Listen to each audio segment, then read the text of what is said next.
Trump, silent. As of now, the president of the United States has not said a word after Putin launched one of his most powerful strikes against Ukraine. More than 20 people in Kyiv killed by hundreds of Russian missiles and drones. And as Trump was silent throughout the day, we did hear from the White House. This is what we heard. Perhaps both sides of this war are not ready to end it themselves. Whoa, both sides. Putin struck Ukraine overnight, hitting Ukraine with 598 drones and 31 missiles.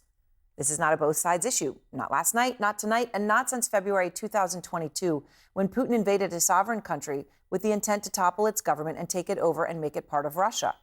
But maybe the both sides talk comes as a result of the fact that Trump has publicly given Putin space on his war. I believe Vladimir Putin wants to see it ended. He says he wants peace. He does. I believe Putin wants to do it. I think President Putin wants peace. Here's the reality, though, just to say it in black and white. Putin clearly doesn't want peace. He wants victory. So if those two things come together, sure, but otherwise victory is what he wants. Peace and victory are two different things. Take the statement that you just heard from July 15th, where Trump says of Putin, quote, he wants peace. He does. 24 hours after Trump said that, Putin launched a massive drone attack across Ukraine, striking Ukraine's energy infrastructure. And less than 2 weeks after Trump literally rolled out the red carpet for Putin, right? We're not being figurative here. It literally happened in Alaska, clapping for the Russian president, gave him a ride in the presidential limousine. You have Putin overnight launching the second biggest air assault on Ukraine since the beginning of the entire war. 21 people were killed, children. Putin also targeted buildings belonging to America's allies, the European Union and the British Council. And today, America's allies did stand up to Putin. They didn't hold back. French President Emmanuel Macron posting 629 missiles and drones in a single night over Ukraine. This is Russia's idea of peace, terror, and barbarism. Mark Carney, the Prime Minister of Canada, by murdering when he should be talking, Putin demonstrates in the most horrific manner that his mission to subsume the Ukrainian people under his tyranny continues. And the president of Finland, Alexander Stubb, who of course has the largest land border in Europe with Russia, says the only thing President Putin understands is power. The only thing that can bring him to the negotiating table is pressure. And yet from Trump, public silence.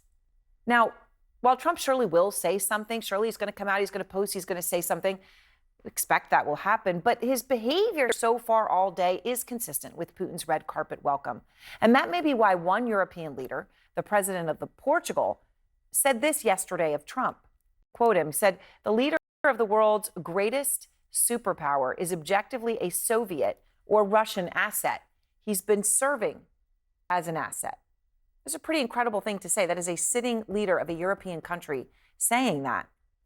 Now, tonight, Trump's team is approving $825 million of extended range missiles to Ukraine. But even that headline comes with an important caveat. Trump has been talking for months about Ukraine's need to be able to strike inside Russia. He was saying all of that, but what he was doing was different. The Wall Street Journal's reported that Trump's Defense Department during that time was blocking Ukraine from using long-range missiles. But Trump may very well soon speak out and talk tough. He has done that before.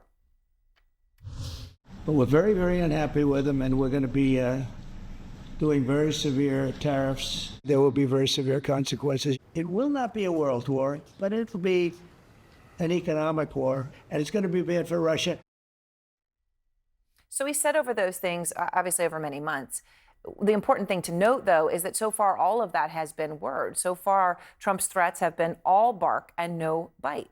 Because as we speak, right now, this very second, there is a bipartisan bill that has been ready to go for a long time that senators say would really put the nail in the coffin on Russia's economy. Hard to imagine there's still sanctions to be put on. That's kind of another conversation, but there are, and so here we are. This bill is sponsored by Trump's good ally, Lindsey Graham. And in fact, the bill itself is backed by more than 80 senators. It doesn't get more bipartisan than that. And in this day and age, literally nothing gets more bipartisan than that. That is a miracle. And Democrats and Republicans are united on slapping 500% tariffs on any country that buys Russian energy. That's India and China. That's BITE. This bill has been at Trump's fingertips, and he has so far refused to sign it. Elena Treen is out front live outside the White House to begin our coverage. And Elena, we have not yet heard from Trump today on all of this. Obviously, we're now 14, 16 hours past the second worst set of attacks on Ukraine by Putin since the war began. What's going on?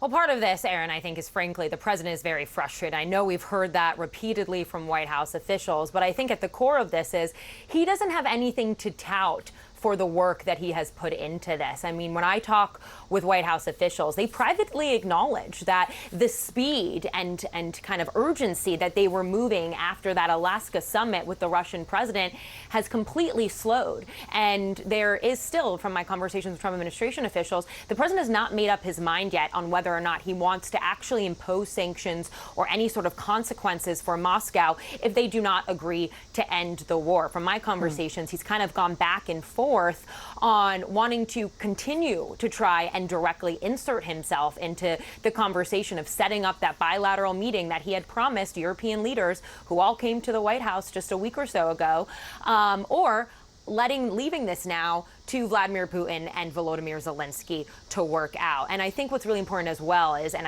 that montage I think sums this up perfectly, is we did hear the president last week say that he was giving Russia 2 weeks before he would make a decision on sanctions, on these consequences. Again, we've heard him say that multiple times, so it's unclear how seriously the Kremlin is actually taking this.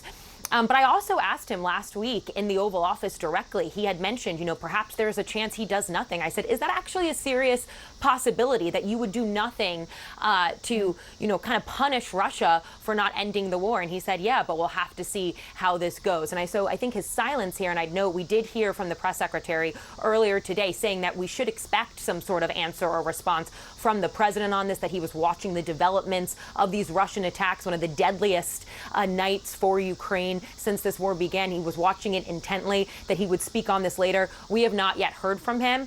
I haven't gotten an answer if we're actually going to, but I do think all of this stems from his frustration with not being able to make any real progress. Yeah, of course. And you say sometimes silence says 1,000 words.